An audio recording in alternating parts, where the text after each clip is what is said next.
This is iFanboy Pick of the Week 809, brought to you by iFanboy listeners just like you who are boosted and also vaccinated and then boosted. Get vaccinated first and then get boosted. That's the order you should do it. Hello, welcome to iFanboy Pick of the Week episode 809. My name is Connor Gilpatrick, and yes, I'm still sick. And sitting in with me, this is exciting. My script says it's Matt Damon, so the number should go up. Oh, yeah, it's spelled Matt Damon, but it's actually pronounced Josh Flanagan, and I'd like to apologize for that. Disappointing. Yeah, I know. I can never live up to that sort of a alpha male charisma. I know that.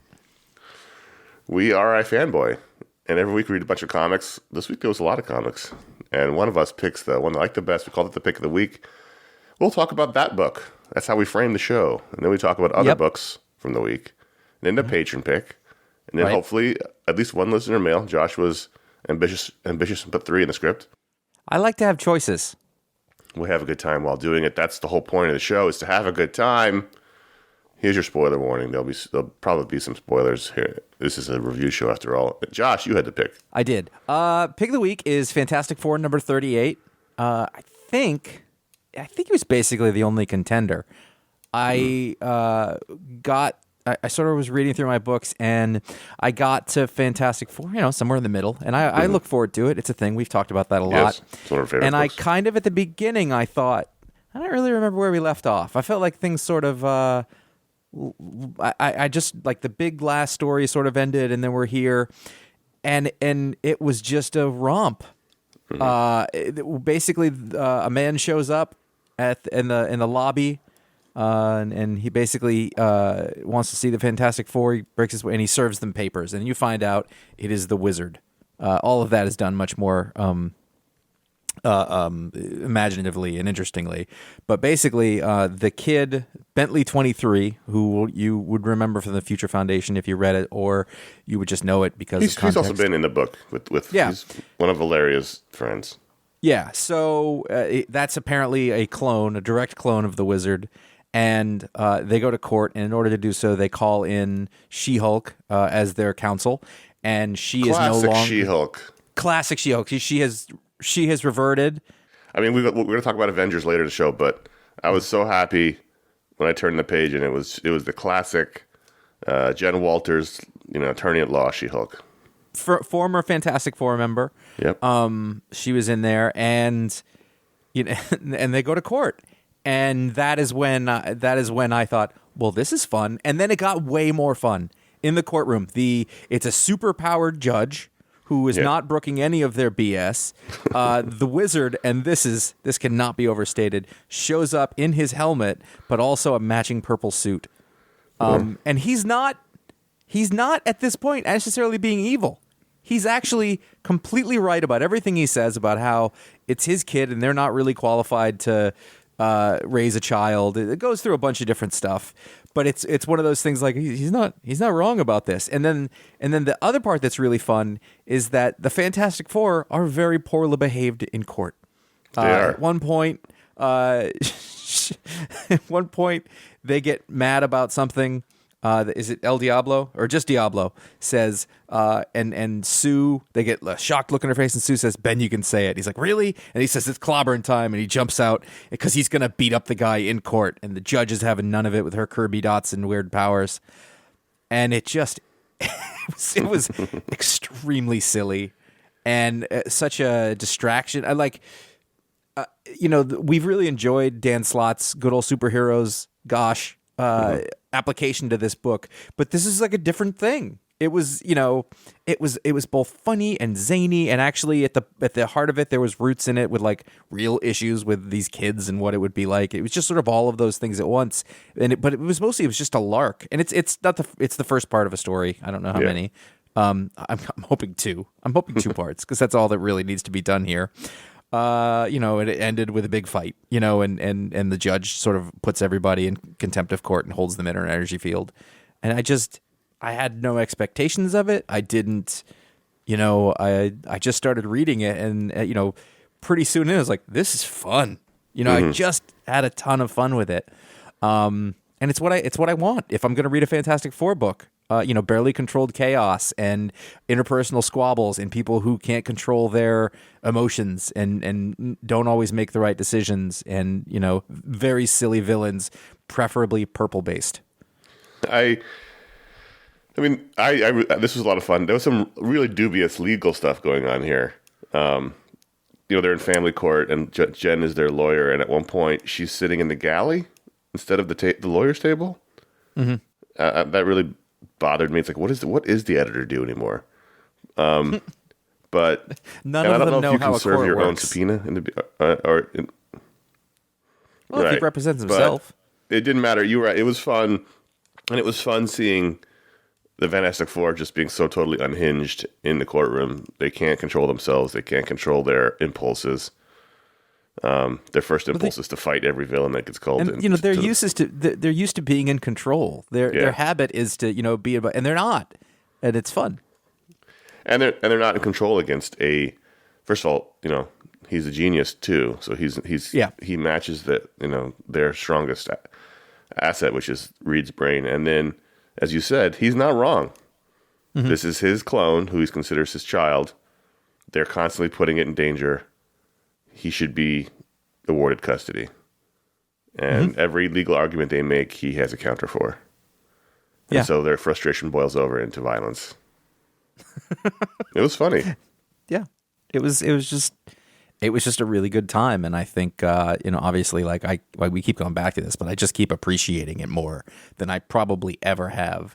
And you and I have definitely leaned towards the trend of just embracing the silliness, because that's all you can do. If you try to take these too seriously, it falls apart and it's much less fun. That's I think we had a very healthy.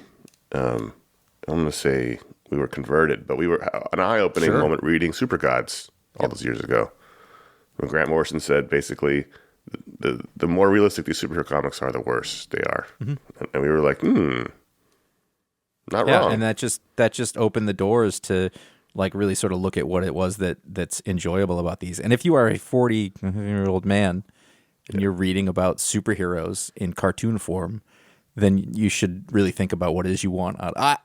You know what? No, I don't even mean to put that on others, but I'm like, wow, why would I take this seriously? This person is dressed in a purple suit with a crazy helmet, and there's a green lady. It should be very silly and fun, and that's what's making me happy right now. Right. I mean, there was a couple of problems. Like I mentioned, the whole weird thing in the courtroom where the lawyer's not sitting at the table, but there's a family scene on page 18 of the digital reader where I kept losing Sue and thinking she was Valeria because the artist Francesco Manna kept drawing her like a tiny child. Like if you look in that panel, Sue's on the far left, and I thought that was Valeria. See, I thought that Valeria, who has the goggles on at least, which is a good indicator. Also, I just noticed Bentley has the same yellow shades on that Wizard does, which is fun.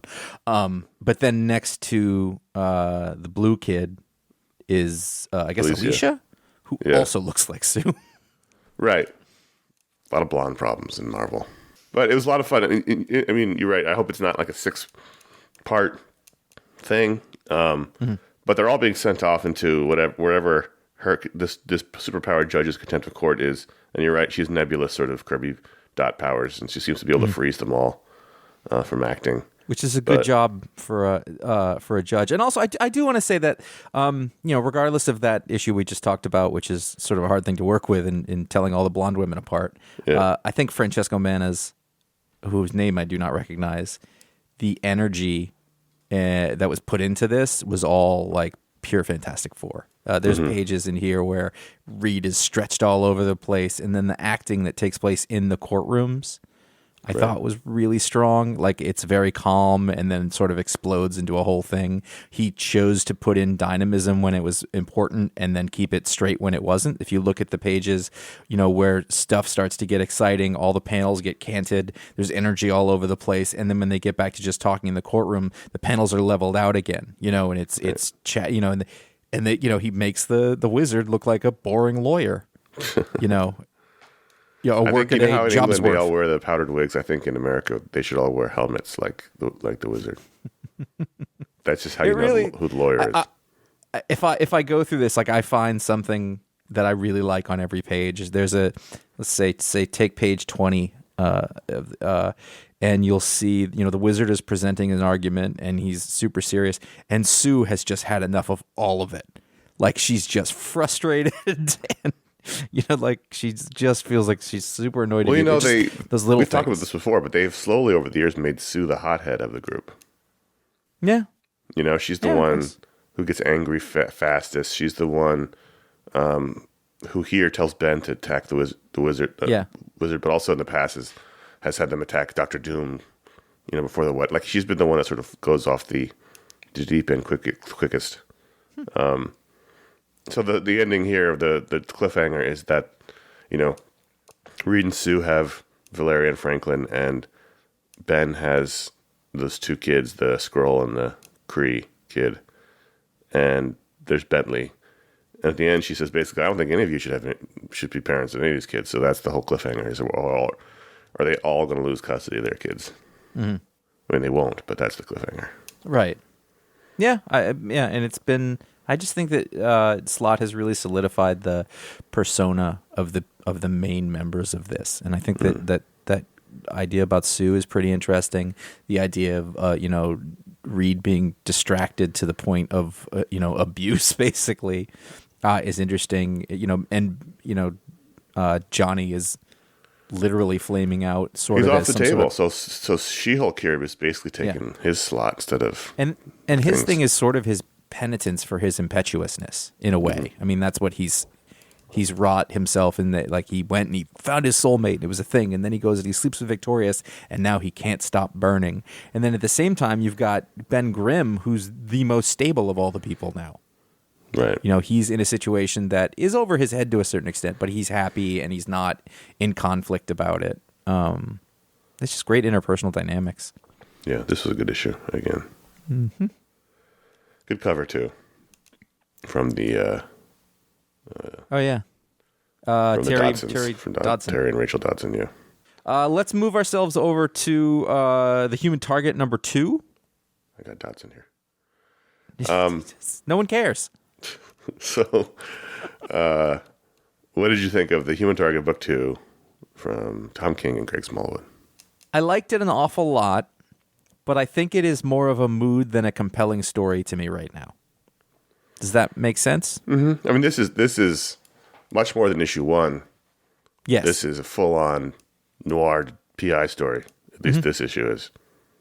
And I like that, but it's not like my favorite thing to like revel in. But you're right. Like right across the blinds, making the shadows in his office. That's sort of shaded, and following the dame, and there's a reveal at the end. The writing in this, the personal story, the character building of Ice, this character who most of us probably don't know very well at this point. It's sexy, it's beautiful. But it's more like I like hanging out with it than I am wrapped, with like wondering what's going to happen next. The idea that is presented here that it might be a problem to live above a pizza place or to have your office above a pizza place. I feel like that would be a benefit. I can't imagine how that would be a problem unless, for example, in that pizza place there was a frequency of postmen being shoved into it, and that would create a problem. Right. But otherwise, like he says, I put up with the smell because he gets the free rent. Right, but it isn't just that. There's another. He says Luigi isn't exactly what he seems, and I don't know, something like that. I forget the. I ignore the smell. He ignores the gunshot. Oh, maybe I was thinking that was. His name isn't Luigi, and he's not Italian. But I did a job for him. Well, I thought there was like something else to it. No, I took to mean that he was like he just did a job for him, so he gets the free rent above the pizza place, and he ignores the smell. I'm like, dude, what smells better than pizza? See, I was thinking it was some other smell from some other shit that he was up to. No. But, okay, fair enough. So anyway, he comes back to his office, and there's Ice waiting for him. And it is very Raymond Chandler-esque. If you read those books, there's basically 2 types of women that enter Philip Marlowe's office. One is the femme fatale, and one is the innocent girl next door type, and that's what Ice appears to be here to, at least in the beginning, to Christopher Chance, is she's the nice one. She's she wears, powder blue, and she keeps everything cool with her aura. Now, I don't know where this retcon came in, that she was no longer a goddess of, Scandinavia. That she is just some random poor woman that got powers. So that was news to me. I don't know where that came from. Mm-hmm. But other than that, what we talked about before is that Christopher Chance has been poisoned in his guise of protecting Lex Luthor. Someone tried to kill Lex Luthor, and he was poisoned. He's got only weeks to live. Days. I think it's like 13 days or 12 days or something like that. Yeah. 2 weeks. And is each issue a day? I guess. This was the second day. Yeah, I believe. guess it will be. And so here then in the first issue, he found out that the poison came from this planet, and the planet has only been visited by the members of the Justice League International. And so someone on that team must have poisoned him. And, I thought this was incredibly fun. I thought it was, as you said, it was sexy without being overt. Like, it was low-key sexy. Yeah. As they sort of flirt with each other, but not overtly, and go swimming together. It's the way that Smallwood is drawing. I mean, this woman who's this, like if you look at her demure facial expressions throughout the whole thing, like she's just super attractive in that way that seems totally, and it's a way that a lot of artists can do it, but I can't think of any that can do it sort of as well as this. When she comes out like in her bikini, and they're swimming around, she's got a sweet smile on her face, and he's actually very consistent with her face. Like it looks like the same girl throughout. Mm-hmm. It's really beautifully done, and you're like, it's not all about like, butts and huge boobs and whatever, but it's super sexy. In a way that is subtle and sort of elegantly so, and also that reminds you of an earlier time. I think you should email Tom King your pull quote for the book, which is, "It's not about butts." I think he'd like that.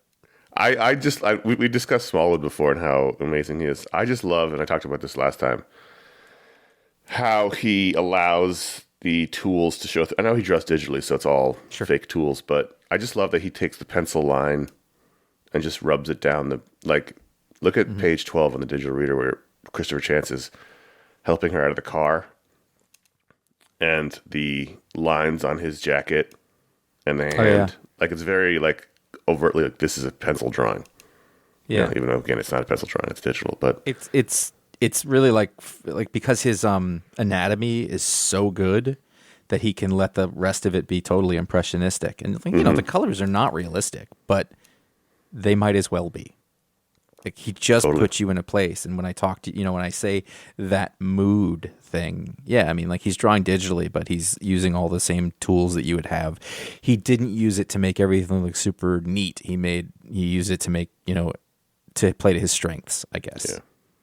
Yeah. I liked the description. It was at the very next page on 13 about life in the past, and if you pay attention to things at all, like there's a huge amount of 90s nostalgia going on now, and it's pretty clear that it's, the last sort of gasp of, I don't want to say innocence, but before 9/11, things really changed in culture. And so I think a lot of people who weren't alive back then or weren't old enough to appreciate it, look back on that time and with wonder about what it would have been like to live in a time before all that constant stress and the internet and cell phones. And so a lot of that's here. But it's also as a parallel, if you look at sort of what the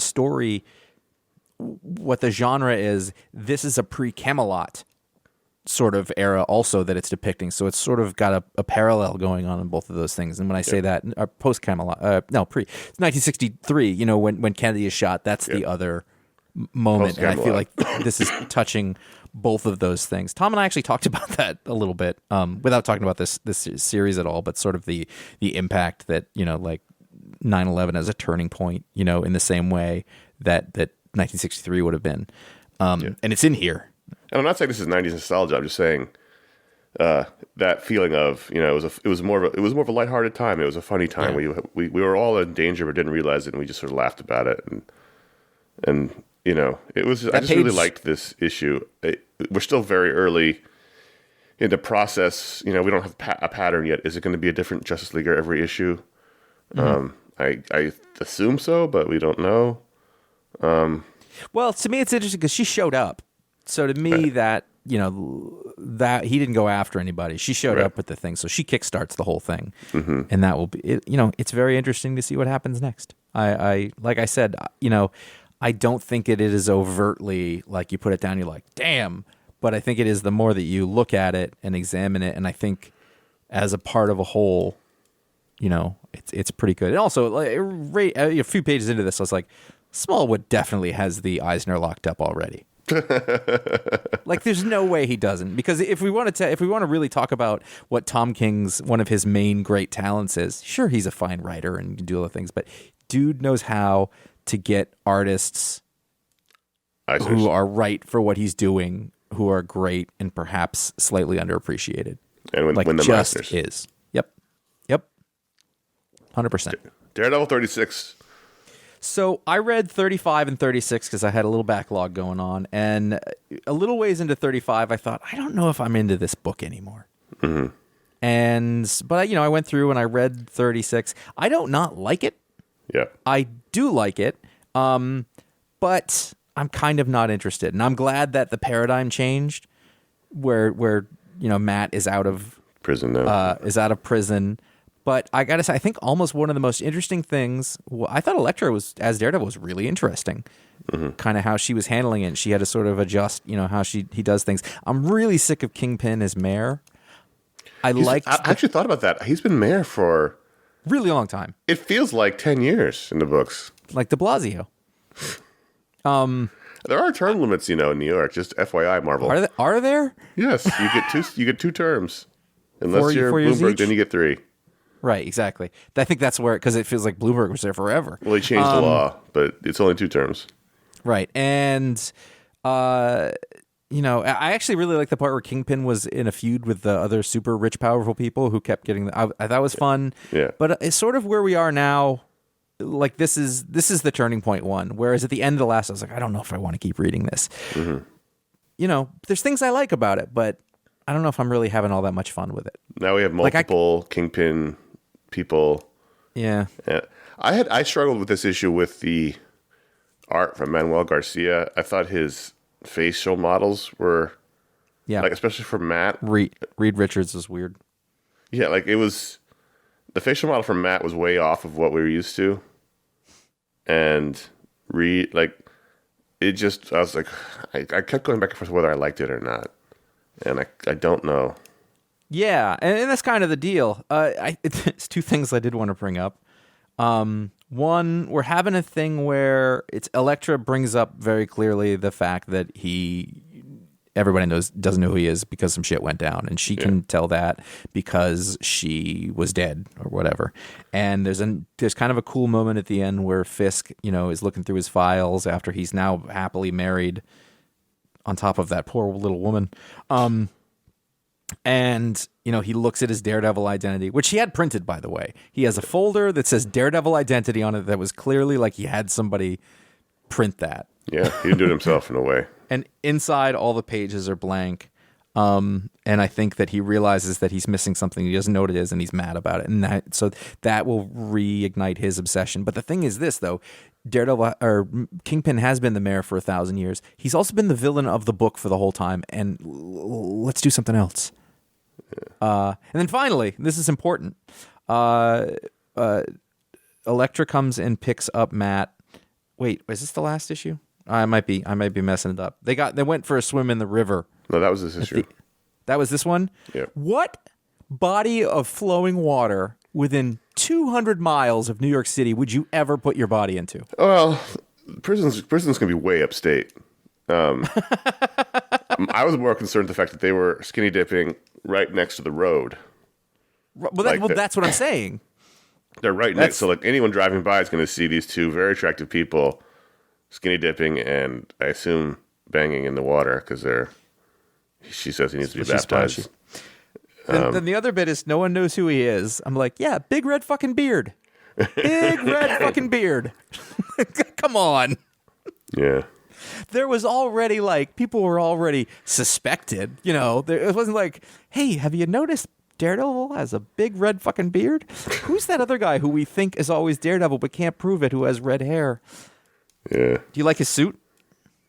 He's had it for a while with the baggy pants. It's all right. This artist tended to exaggerate it a bit, I think. That's been through the entire Chip run. He's had these pants. Yeah. So also, this book is monthly, so this has been like 3 years now. Yeah. At least. I'm sure there's been delays. It's been a long time. Yeah. I don't hate it. And I liked it, but, Like, if I was to just stop next month, I think I'd be okay, but I would also, like, it comes out and I'm compelled to stop and I'm compelled to read it. Yeah. I don't know. I don't like seeing Ben Reilly everywhere. He's on the cover for the next issue. Ben Reilly's, that's the big push now. I hate it. I hate it and him. I don't hate him. I don't mind the story he's in, but I don't like the idea of it. You know what I mean? But yeah, I also keep threatening to stop reading Amazing Spider-Man, but you don't. Nope. They got you by the red beard. Yeah. So this was the final issue of the Me You Love in the Dark, number 5, the Scotty Young, Jorge Corona, their latest miniseries in Image. And I don't think this was a successful miniseries. I think that the turn that happened in the last issue, which I was not on the show for, I don't know if you guys talked about it. No, we did not. The turn was extremely quick. That's been my problem. Yeah, we didn't earn any of this. The end of the third issue, they were super in love and everything was great, and then like page 1 or 2 of the fourth issue, like shit went down, and I don't think that there was enough of a transition or enough clue that those things were going to happen. It makes sense. I don't think it's wrong as a story point. He's a monster in a ghost in a house, or whatever, but like it seemed less interesting. Everything that happens tracks. The problem I have is that with 5 issues, there was nothing. The connective tissue wasn't there. I think that's right. And the work wasn't there, which sounds like it's a knock on Scotty. It's not. It's just that there wasn't time for the work. Mm-hmm. This kind of story needs to be more of a slow burn, like an 8 or a 10.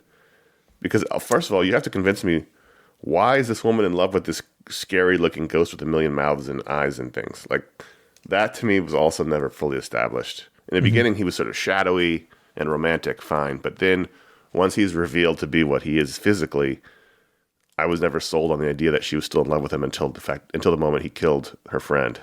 See, I don't think that it needs to be 8 or 10. I think one more issue in between the third and fourth. Yeah, it was the middle part. We just jumped past a lot of things that and you there have was, to there, sort of there was, accept. There wasn't.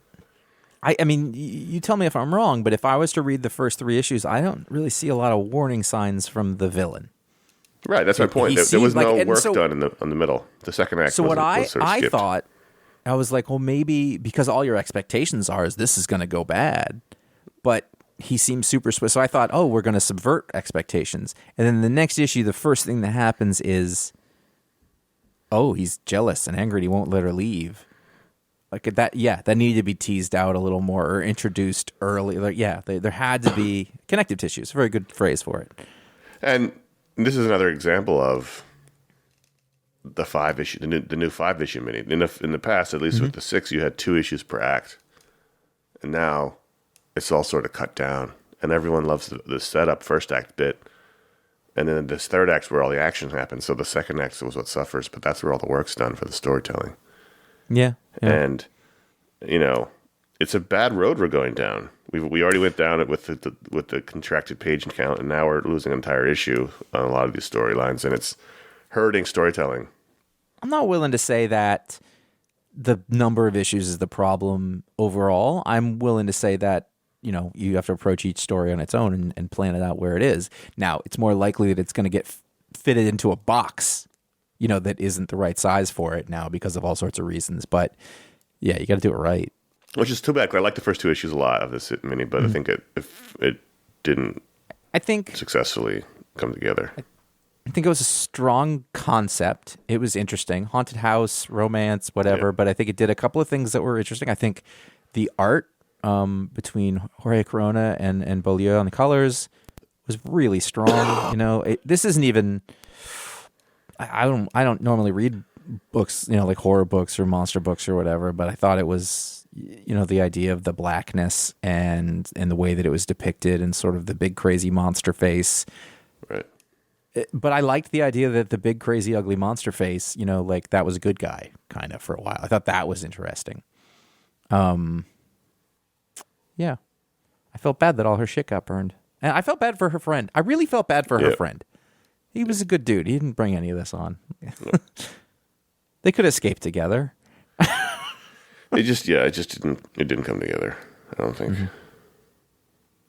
Fair enough. Hey, this time of year, I don't want to go that way. Go to patreon.com/iFanboy if you like what you're listening to and you want to help contribute to it, just like anything. Media has changed, and this is how you support the things that you like. So here's how we give back in that way. We do the show. We do it happily. We're excited. This all gave us a breath of fresh air, I think, and recommitted us to the thing. But we also added Talksplodes, which are interview shows, Booksplodes, which are both of those are our bi-monthly shows. At Booksplodes, we talk about collected editions. Sometimes we go back in history. Sometimes we pick something interesting to talk about that doesn't fit in the confines of our normal show. We have the Media Splodes, where we talk about stuff that isn't comics. And then we are putting up the YouTube shows as promised at a perfectly regular clip. Regular shows will be all done soon, but the minis still go on for quite a while. And then, of course, there's the Patron Hangouts. There's a lot of stuff that did not exist before Patreon was a thing for us, and I'm proud of the work that we've done for it. It's turned into quite a lot. The next stretch goal on Patreon, which, by the way, I'm in no hurry for you to get to, is to add a comic book TV show special edition to our roster of shows. And then the bigger one after that would be somehow bringing back our barbecue email and video shows on a quarterly basis. There's also the Patron Facebook group and the Patron Discord server. Great communities over there. And then finally, moving on, the other things that there's ifanboy.threadless.com. There's 12 designs, not 11. There are 12 designs, yes. The new shirt was revealed on the Patron Hangout on Saturday. Hopefully it was. It will have been. I love time travel. Yeah. Okay, so should I not say it? Go to ifanboy.threadless.com. You'll see what that is. There's a good chance there's a new shirt. I think it's there. I'm pretty sure it's there. This is the worst ad we've ever done. Designs can be applied to t-shirts, shirts, sweatshirts, hoodies, probably some kind of underwear, phone covers, bath mats, notebooks, all of that stuff. Skateboards. The Clint is Dead shirt on a skateboard looks quality.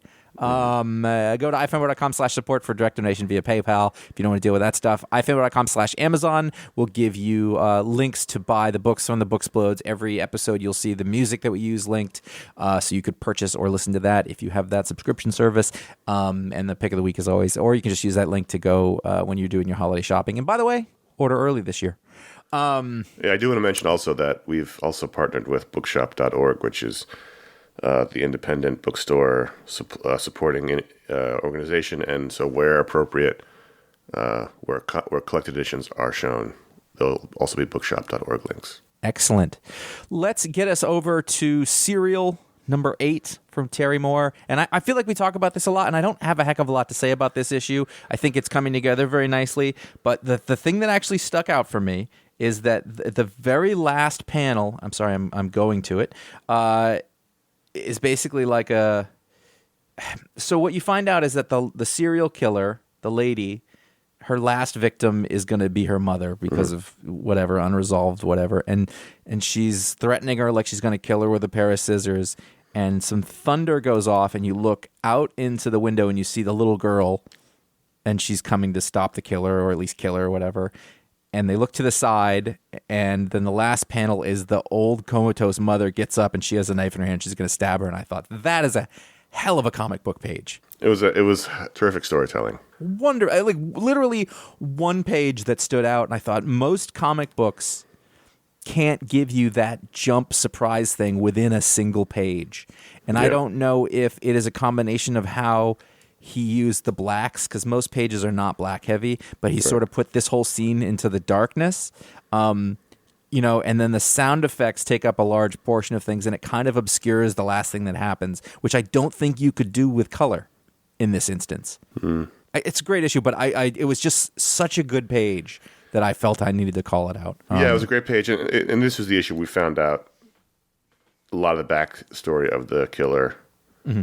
I really love this book, and I'm all excited when it comes out. Not 100% sure what's going on, only because it involves the little magical girl from the other series, and it's just that part's sort of confusing. But I think she's just a traveling person. She comes across this, quote unquote case, and right. And, she's like the Incredible Hulk, but right. I think this has been incredible. This has been an incredibly tight and taut 8-issue. I mean, I guess it'll be 9 total, or however many it is. But I really do like it every time it comes out. Yeah.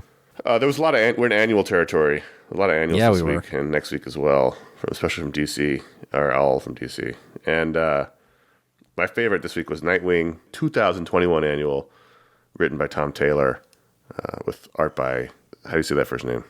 I want to say it's Caian. A lot of times in Irish, that's a hard C. Right, so that's what I thought. Keen. Yeah. Tormey and Daniel HDR.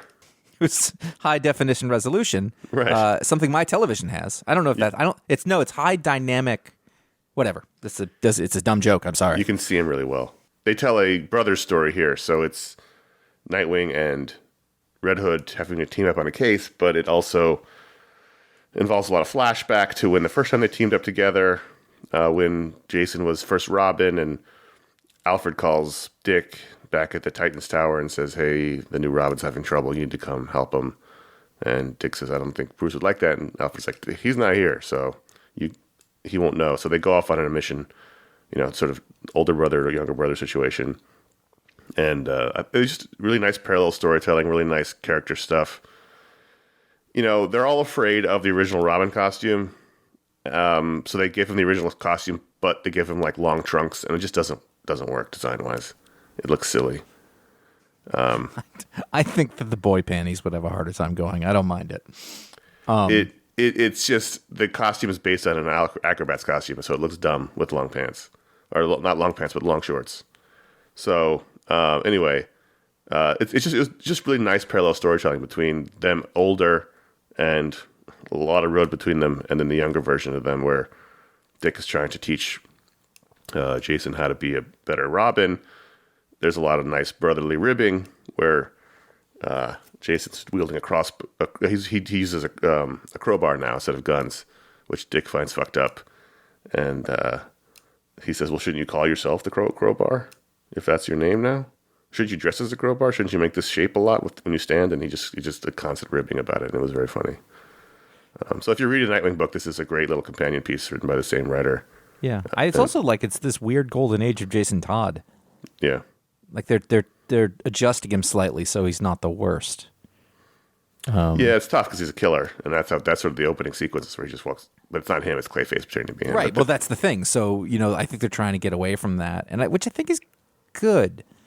I don't like it. It becomes very difficult for Batman to be accepting of him if he's going around shooting people. Like you just can't. Sure. So eventually they'll. Right. So you just sort of. They're adjusting it to get that behind it. And by making him not the person in this, I did not expect that. I thought, oh, that's good. That's what I want, because it makes it easier to like the character. And you want to like the character because he's not supposed to be evil. So, just an asshole. Yeah. King of Spies #1 is a new book from Mark Miller with art by Matteo Scalera, who he did for some time stop. Right. But then you can't keep him down. He didn't. You can't. He just stopped. Somebody needed to stop him, and they did for a little bit, but it wasn't enough. Right. This is, I don't think anything amazing, but it was a really fun romp. Basically, like a super spy killer guy goes through his whole life upholding the status quo and making the rich richer and doing the stuff and then at the end, of his life, when he starts to get older, he's like, I don't think we did all the right things. I'll go fix it because he's dying. Is he dying? He's dying. He's got cancer. Okay, yeah. And he doesn't have long to live. So he decides he's going to go get the real bad guys. Right. I thought this would have been much, much stronger if he wasn't like invincible. Mm-hmm. Like in the opening sequence, he jumps off a giant building shooting 100 guys, and he lands on top of an ambulance, and he's fine, and he gets blown up, and he's fine. Like, if he was a regular guy who was sort of like James Bond wouldn't survive that fall, but James Bond is also not, it's exaggerated. But if it was James Bond level of exaggeration as opposed to like this ridiculous amount of, survives a 100-story drop kind of thing, just make him more of a human. That would be more interesting than this guy who can't be killed. Because he's not a superhero. He doesn't have superpowers. He's just, but it didn't bother me because it's sort of big and over. I mean, it's Mark Miller. That's his whole. Don't deal. make it 100% over the top. Make it 50% over the top. I think if we're talking about a thing that's like a silly revenge tale, which is basically what it is, that doesn't bother me. I love the second half or the second 2/3 where he's older. He has a magnificent beard. He does. That's true. I strive for that level of beard someday, and. I like the idea of this guy who realizes that his life was bullshit. And he spent his time feathering his own nest, as he says, and protecting the status quo and the banks and everything, and at the behest of his government. And now all the real villains got away with it. So he's going to go make sure they pay. And I liked it. I it almost goes without saying that Matteo Scalera is a great artist or whatever, but lots of great action scenes and everything. If you look at the very last page of the book, which is just sort of a shot of London Street with Big Ben in the background, at night in the rain, it's a gorgeous piece of art. Yeah. It's like the composition. You could put this on your wall, without even knowing it's a comic book page. You take the lettering out or whatever, and it's a gorgeous piece of art between him and the coloring. But so that's what you expect from him. Mm-hmm. Did you read the Avengers 750? Or 50. I don't believe that, by the way. One of those numbers is bullshit. I did, and I gotta say, I looked up at one point and I was like, how long is this? And I looked and I was on page 25 of 80. I was like, oh, come on. It didn't. One day there'll be a scholarly paper on how a writer so good as Jason Aaron went so sideways in the Avengers book, and they've been doing it for 50 issues. I didn't dislike this issue. I thought there were good things in it, but it was almost emblematic of the problems. It was so jam-packed full of stuff that it just felt like a whiplash reading this book, going from one mini chapter to the next. I don't care about the Legacy Avengers. Yeah, I don't like really the idea of it. I don't like everything being a legacy. I don't care about the prehistoric Avengers. I liked the, we get Jen back here. We get She-Hulk back, so she's now back in this book, sort of being returned to normal.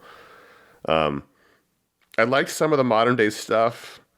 But this is almost the Avengers Forever part. We know that storyline's coming. We just reviewed it on our Booksplode, but at the end, they create throughout history, throughout the multiverse team of Masters of Evil. That was who the name of it was, right? Something like that. And so there's a villain version sort of the Avengers Forever. It looks like perhaps Namor might be joining the team. Like, I got excited when they were like, oh, we need to add more people. And I was like, ooh, it's a building the team issue. And that didn't really happen. There were bits and pieces here I liked, but overall I just felt like this is the problem with the book, because there's too much going on. We're never one place long enough to really care about what's happening. There's 100 million characters in the book. And I don't know. I don't care about the stuff in the past at all. It's almost because it's at the expense of the stuff in the present.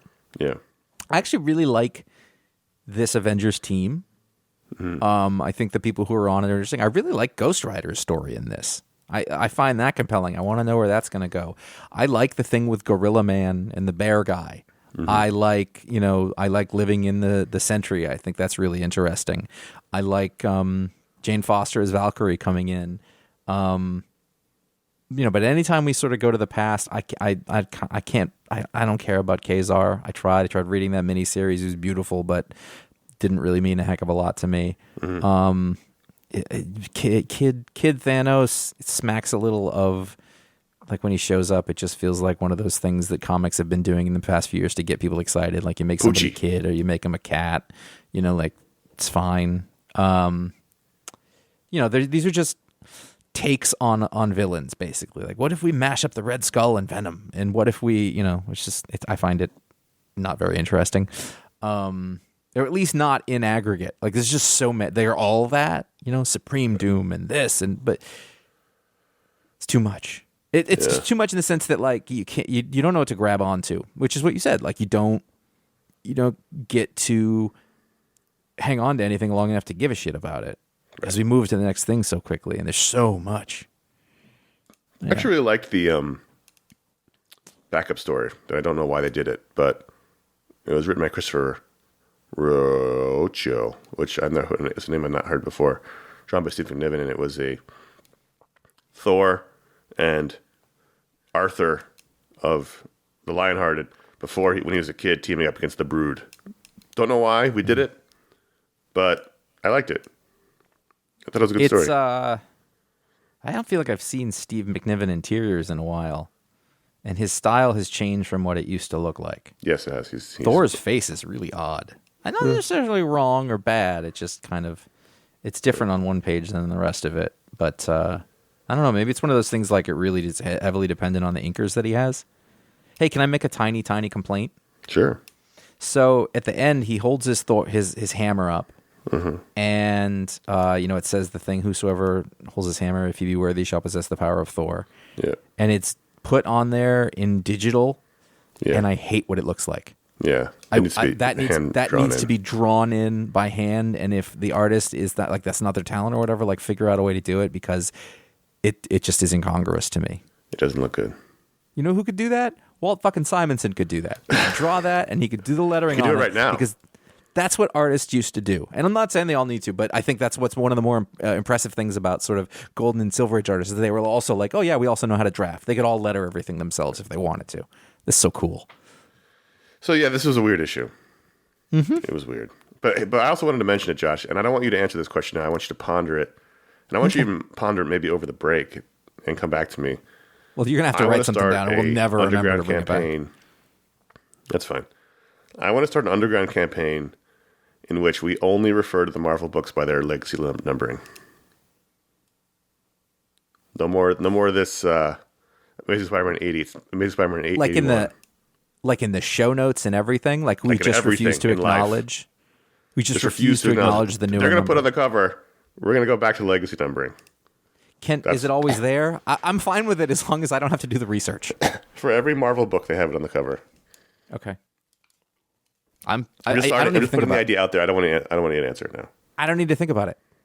There's nothing about that I don't like. I couldn't sit around for a month and like come up with a reason not to do that. Like, do I care if it confuses people? No, it's already fucking confusing. Nothing makes sense. Nothing matters. Do I care about their marketing? No. Is it pointlessly obstinate? Yes. As a middle-aged white American man, that's kind of my bailiwick. You know what I mean?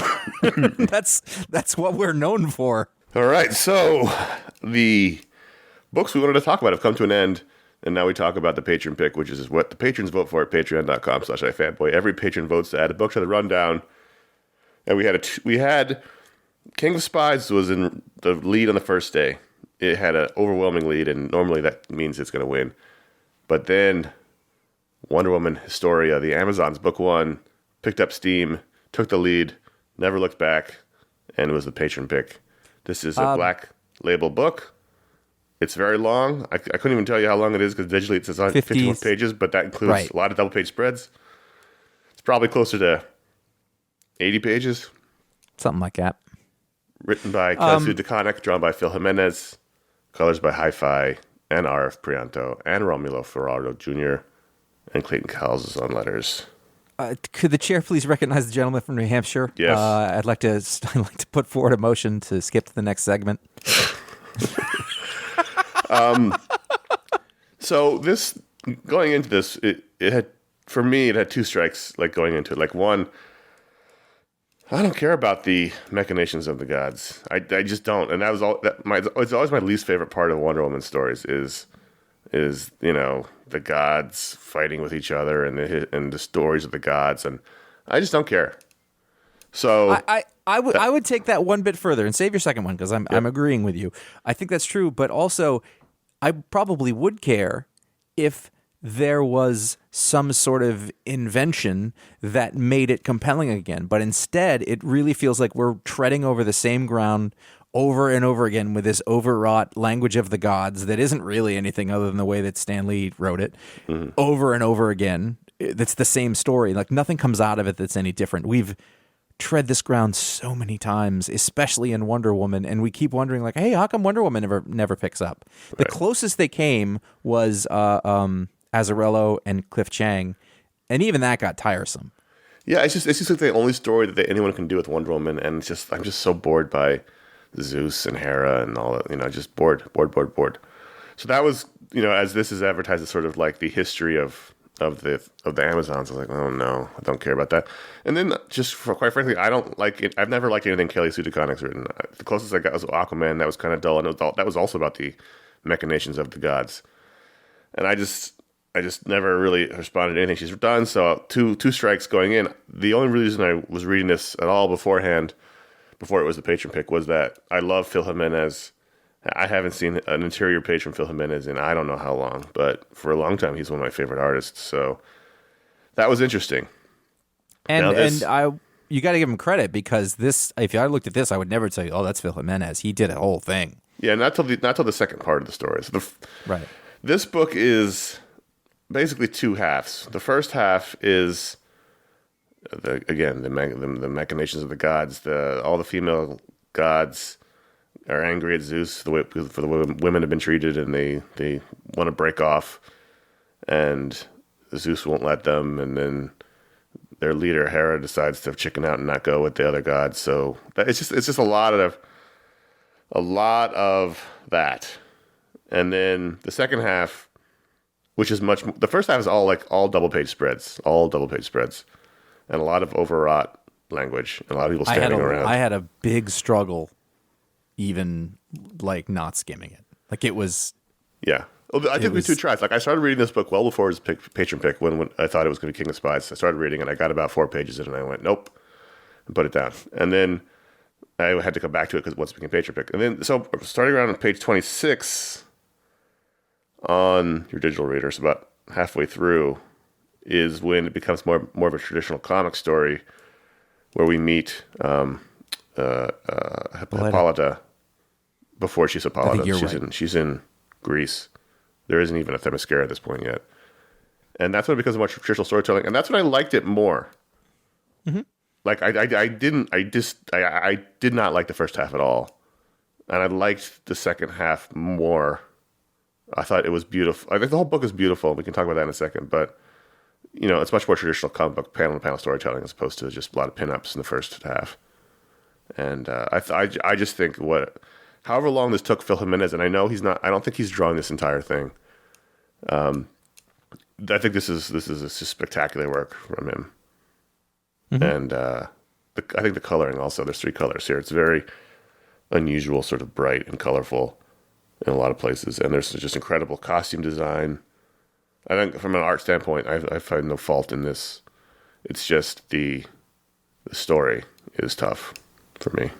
I mean, yeah, I'm not entirely sure who. I mean, I don't know. Maybe there's an audience for this thing, but it seems like what we were talking about earlier when we were talking about Fantastic Four. Like, I was like, there was just nothing fun about this.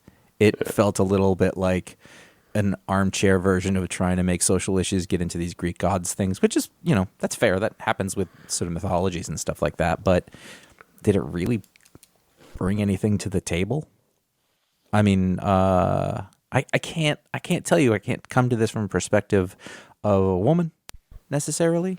Sure. But I don't know. It didn't seem all that interesting, or it was just, and it was so overwrought. And it's just I wonder what this book is like if you chop out the first section.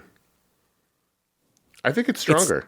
It is stronger. It's still not something I really care about all that much, because at the end of the day, no, it's not your kind of thing. But I think it's a Wonder Woman book, though. It's just a lot of people posing.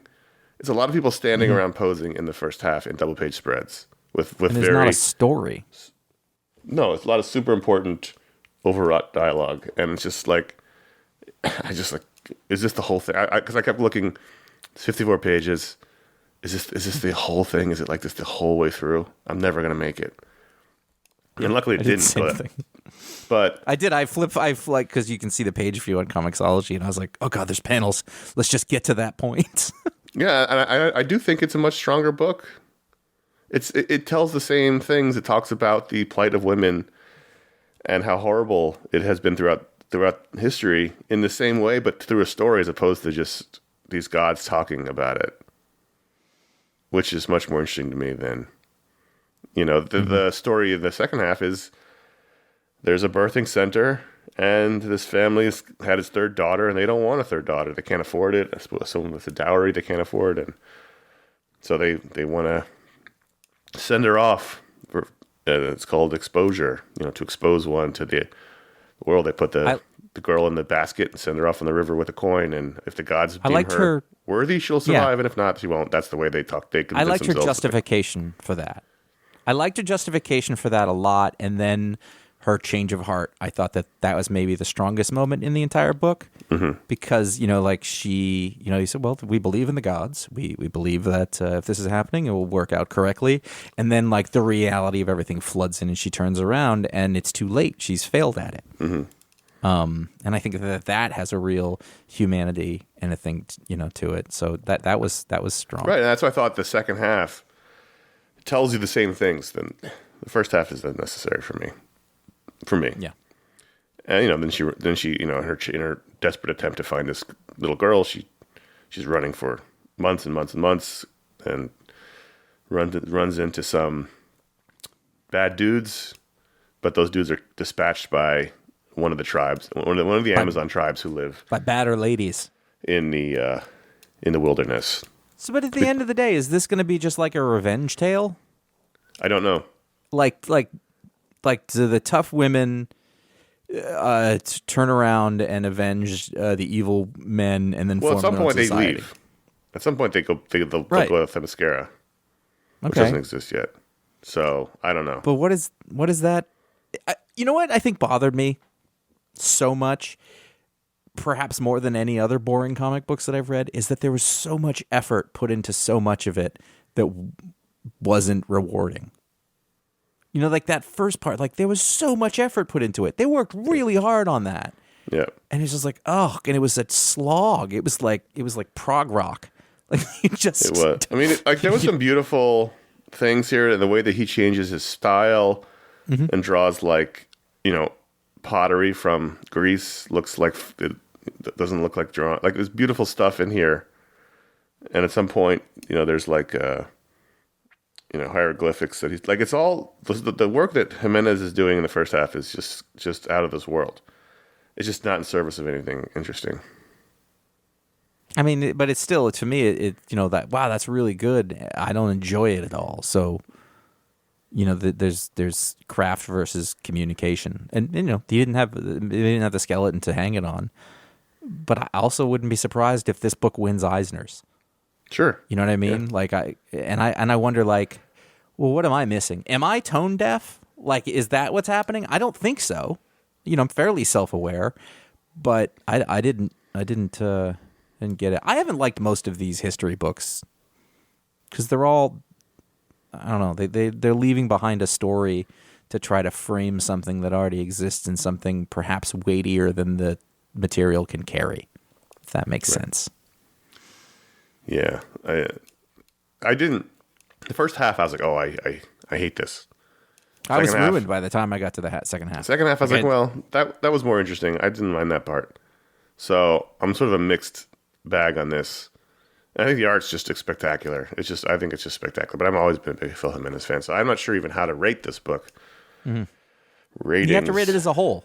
I know. You have to rate your experience as a whole, and I was trying to do math, break it up. Each section gets its own number, add them together, divided by the number of sections. I was trying to really figure this out. And if I don't even want to take you through my math process. I think where I'm ending up on this out of 5 is somewhere in the neighborhood of 2.75. Wow. I like the second half, and the art is beautiful. The first half I didn't like, so I think that ends up around 2.75. I will just go ahead and say 2. Okay. No, I'm not going to keep reading it. All right. Patreon.com/iFanboy. That's where you can. Are you going to read more? Oh, no. Well, Yeah. mostly because I don't think Jimenez is drawing any more of it. I think it's different artists per issue. So I'm out. Fair enough. Patreon.com/iFanboy. That's where you can vote to add a book to the rundown. But at the $5 or higher level, get you on Superpower live on the show, like these two. Old Man Tony. Oh, boy. Old Man Tony can speak any language, but only one at a time for a period of 24 hours. So okay, I got it. If he needs to speak Russian, then he can speak Russian for a period of 24 hours in which he knows no other language. Oh. And then he reverts back to his Wait, he doesn't native even know language. he just can't, or he can't speak it. Well, he doesn't know it, can't speak it. He's monolingual. Interesting. But can be any language for a 24-hour period. Huh. All right. Interesting. That's tough. Yeah. That's tough. But it's good for vacations. Does he know he doesn't know it? Yes. Yeah. He can. It's just that he can make the decision. He can say, "Oh, I'm going to be in Italy, so I will speak Italy for this Italy. I will speak I'll Italy? Speak Italian. Yeah, I speak Italy. He will speak it for 24 hours. And he can do it again. Right. Like he can. I'm there for 5 days. I can do it every day. But during that time, he does not know English. It's good for travel. It's not so good for, like, say that you're flipping around, right? You're flipping your channels, if that's a thing. Connor, you still do that, but other people don't. I do that, yeah, all the time, yeah. And you get to the Korean channel, right? Sure. Like, this is really interesting. I want to know what they're saying. Flips to Korean. Then he's got a day where he can't do shit else in his life unless he goes to Koreatown. Wow. Yeah. Interesting. I got to tell you, I would like to know some Spanish so that I could get through those Narcos Mexico episodes without having to pay like rigid attention. Well, why would you watch a TV show and not pay attention? Because I don't have time to actually watch a TV show for a long time and only pay. So a lot of stuff I watch is sort of in the background, and I can do that, but I can't do it with subtitles. It's terrible for you. Nah. It's a whole thing. It's a whole thing. Like the stuff that I love, I don't do that. But stuff in the middle, it's fine. Right. Like I didn't watch The Wire like that. I don't watch Succession. You can't watch Succession like that. No. You got to lock into Succession. Of course. Jakia? That's just it's just Jake. I fat finger. Jake, sorry. I was like, Jakia. Is it Jakia or Jake A? No, typo. Jake. Just Jake. It's a good name. Solid name. Jake can, on command, produce any plumage you want. That, by the way, is a joke fully based on the fact that the word plumage is funny. I mean, if you want to be covered in peacock feathers, eagle feathers, like he can't fly, but he will be covered in the plumage. Norwegian blue, lovely plumage. Yeah. So, I guess he could blend into however birds use that to blend, but You know where he would fit in well? Brazil during Carnival. exactly. He can go to Carnival. Yeah. He's got the costume. Also, if you need feathers, he can. Are they real feathers? Like would they hold up to DNA testing? For all intents and purposes, they're real. I think I heard.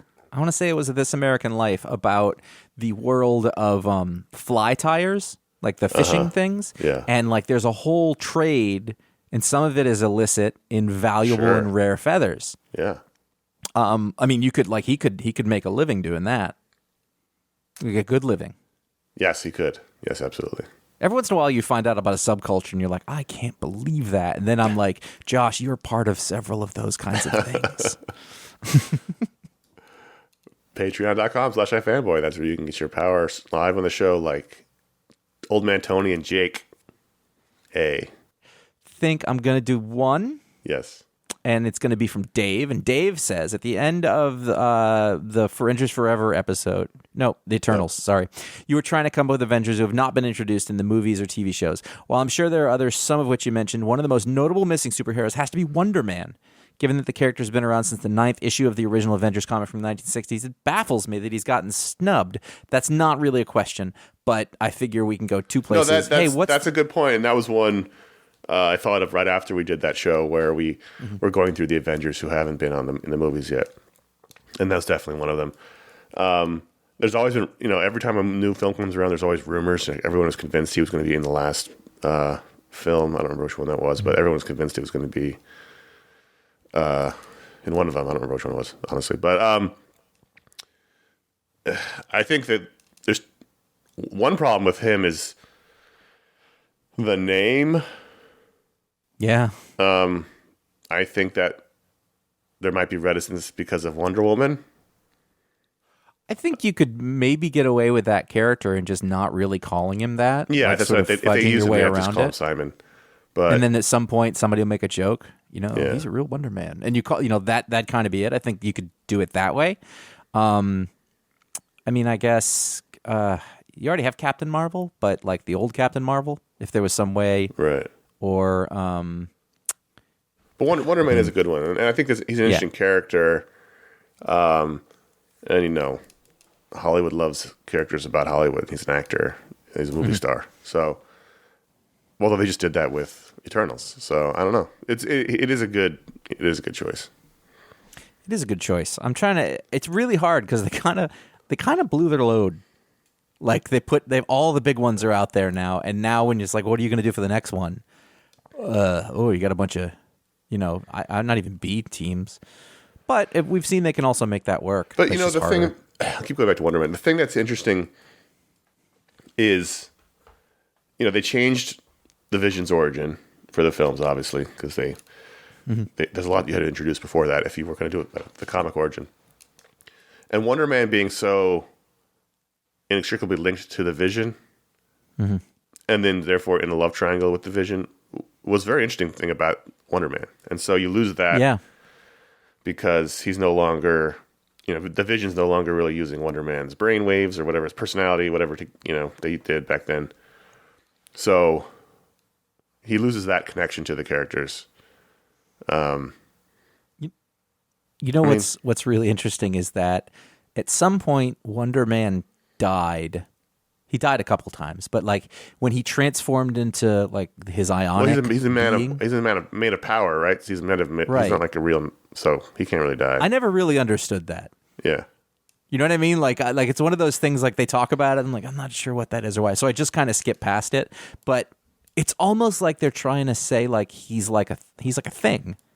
He's kind of not a human anymore, and I don't think that really stuck. I don't think that really works. Yeah, he has been. I always liked Wonder Man growing up in those Avengers books. He was a big part of all those books. His friendship with the Beast was awesome. Like I always liked him. And then I liked his. I liked him in the West Coast Avengers. I read his solo book. Like I was always a Wonder Man fan. And then at some point, it just feels like they didn't know what to do with him anymore, and they made him pacifist, and that got really stupid and boring. Because every time he'd show up, he'd be like, "We don't have to fight." He'd be like, "This is a book about fighting." I think one of the things that sort of happened almost as in the first wave of sort of Netflix Marvel shows and Hulu and whatever they were putting them on, they used up a bunch of those characters that they should, like it'd be cool if they had them around, like Cloak and Dagger or even Daredevil. How about this one? Jim Hammond. Now that's going to create confusion with if there's a Fantastic Four movie coming out or whatever, right. But they sort of missed their chance. I mean, he has that cameo in the background of the first Captain America film in the World's Fair, but they kind of missed their chance. That'd be a great character because that's like Marvel, Marvel Comics #1. It's the Human Torch. He's right on there. Simon is made of ionic energy. Yeah, that was just like a thing at one point. Like he's not human anymore, and I was like, oh, I don't know what that gives me. Like, they're not really playing into like I'm not. But he also kind of always was. He's kind of always a sad sack character, in a way, or at least that's when he was most compelling, I guess. But I don't know. They don't need that in Marvel. He was such a pillar of the team for so long. Sure. And then they made him, then they didn't know what to do with him. And so they didn't know started throwing a bunch of shit at the wall, hoping it would stick. And instead it just muddled the character to a certain extent. And now his biggest thing, and I'm not immune to this, is like, oh, he's wearing the safari jacket. You're like, that's the exciting thing about him, which shouldn't necessarily be the case. They could totally do them in the films or TV shows. They just haven't done them for whatever reason, and I don't know what that is. But it's a good one. David's totally right. It's a good one. He's been around since issue 9. You know, Cap's only been on the team since issue 4, so he's only beat him by 5 issues. Yeah, I think Cap may have made a larger impact.